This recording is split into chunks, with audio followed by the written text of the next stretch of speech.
One of my earliest memories is of my oldest sister, 14 years my senior, standing behind the pulpit in the little church where I grew up, sobbing and pouring out her heart in the forgiveness of her sins for going out drinking and smoking with friends, one of whom stood right next to her on the platform.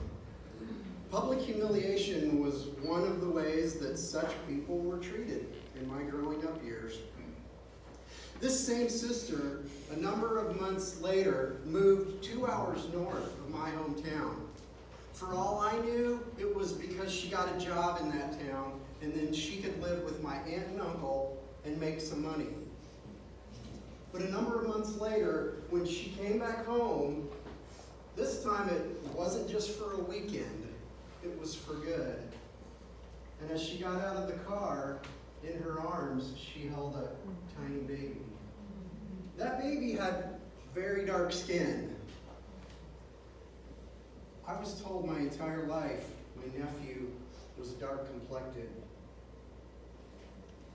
I could elaborate on other similar examples of both family secrets that got swept under the rug and I learned about as I got older in life, or issues related to religious trauma that I now realize that I endured in my young life as a kid and then into my young adult life. But for tonight, I just want to focus on one series of incidents that happened in my middle adulthood. And for that, I'd like you to come back with me to 2003. Because 2003 for me is kind of like a best of times, worst of times year. On the one hand, I was doing a job that I absolutely adored and that I probably enjoyed more than any job I've ever done in my life, and that was as a campus pastor in a very conservative Baptist church in the upper Midwest. My wife and I, after having gone through a miscarriage the year before, we had just learned that we were expecting our first child. And we were pretty on top of the world. You could even say from a session I was in this morning, we could have even felt like we were thriving.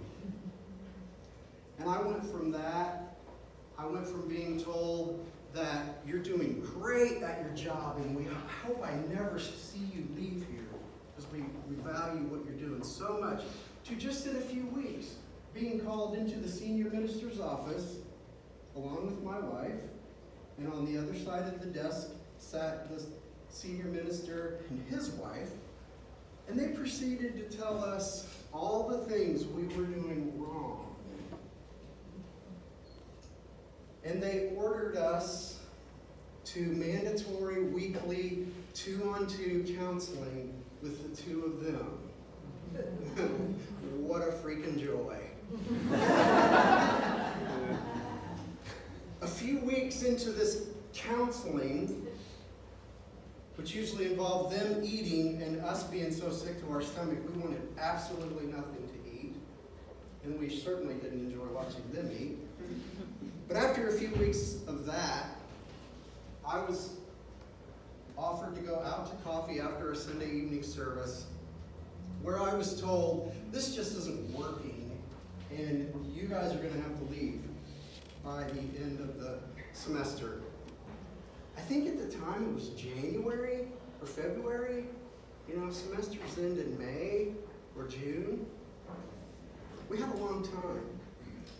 At the time, we were living in a church-owned home. I was told this night at coffee, the day that I would have to be completely moved out of that home. I was told the exact Sunday morning that I would read my resignation letter to the congregation. And I was told, under absolutely no circumstances can you share this with any of your students until they go home for the summer. And then I had to write each of them a personal letter and tell them I wasn't coming back in the fall. We were then told, if you leak this out to anybody in the congregation, you're going to have to leave immediately. I remember the Sunday I read my resignation. I had actually a few people come up to me afterwards and say, it's like they applauded me. Wow, what incredible faith you have. You have a baby on the way. You're leaving your job. You have to give up your home. Your faith, and I just wanted to, you have no freaking clue what we're going through. I had other people come up to me and say, with their heads shaken and they were puzzled look on their face, and they'd say, something's not right here. This just doesn't add up. Was this your decision? In short, we chose to go out quietly. We went along with the plan, whatever the heck that means. And we played their game. We elected, like the Bible verse in the Old Testament, we elected not to touch the Lord's anointed. Now, I have to hesitate here to tell you, I got pretty good at keeping secrets, so here's another secret I'll share with you that I never shared with those two people. But I had a nickname for each of them. He was King Crick, King Cricks, and she was Queen Bitch. So we had King of Pricks and King of the Bitches. And that's the way I referred to them, and I could never share that with them.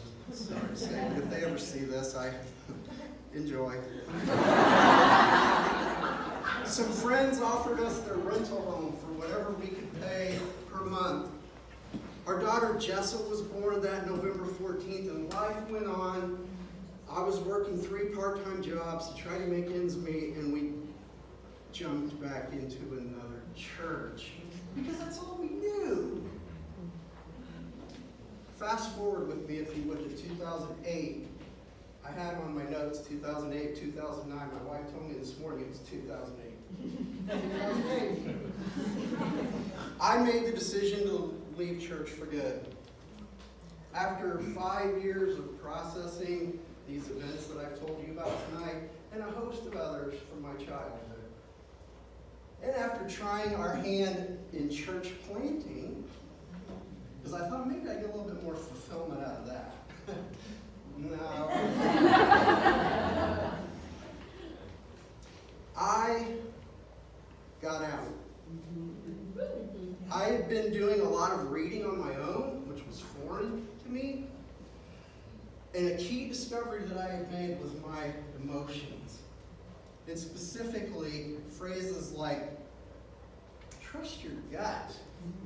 Listen to your heart, which I had always thought were evil, and I needed to stay away from them. I was finding that these were in fact very dear friends. I cherished them. It was so incredibly strange that when I thought for myself, that it was so very freeing. And I began to be comfortable embracing the gray. After 35 years of living in the black and the white, and the shoulds and the should nots, and right and wrong, and all that, gray, I love it. And to say phrases like, I just don't know. I'm not sure what I believe about that as I question most, if not all, of my fundamental beliefs. These days I'm doing much better at thinking for myself and being my own person. I still struggle here and there with standing up for myself, but I'm doing better. I'm making strides. I see a therapist regularly, although I'm going to be the first one to tell you, I'm not sure I found one yet who understands the religious trauma that I've been through and knows what the hell to do with me. But I commend her because she listens, and she's good at that. I'm in my 2nd year in a master's program of social work at the University of Illinois. My goal is to become a trauma therapist.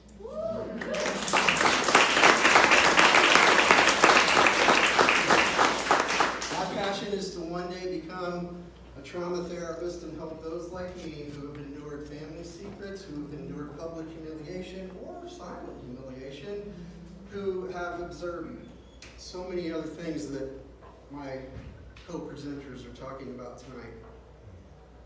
I was once told by a pastor colleague, no less, that he always saw a rebellious streak in me.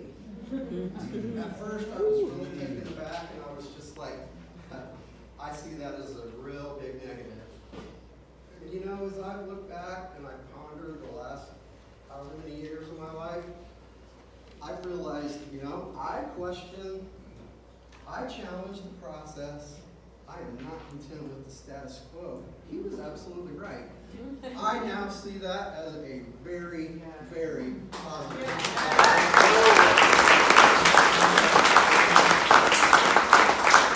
I'm a firm believer that everyone has a story that is worth sharing, an important story that needs to be heard. That's why we're here, right? I believe that for some people that's deep within, very deep within. And I'm going to spend the rest of my life assisting other trauma victims, and I shouldn't say that, trauma survivors. I want to help them feel comfortable and accepted, bringing their story out in an appropriate way for them, whatever that looks like. I walked on to my favorite song from the band Stained. I want to leave tonight with a lyric from another one of their songs, because it describes me. Now that we're here, it's so far away. All the struggle we thought was in vain, all the mistakes one life contained, they all finally start to go away. And now that we're here, it's so far away, and I feel like I can face the day. I can forgive, and I'm not ashamed to be the person that I am today. I want to thank you for coming tonight. I want to thank you for listening and allowing me to share just a bit of my story. Believe me, I could have gone a half an hour. I am truly grateful. So thank you so much.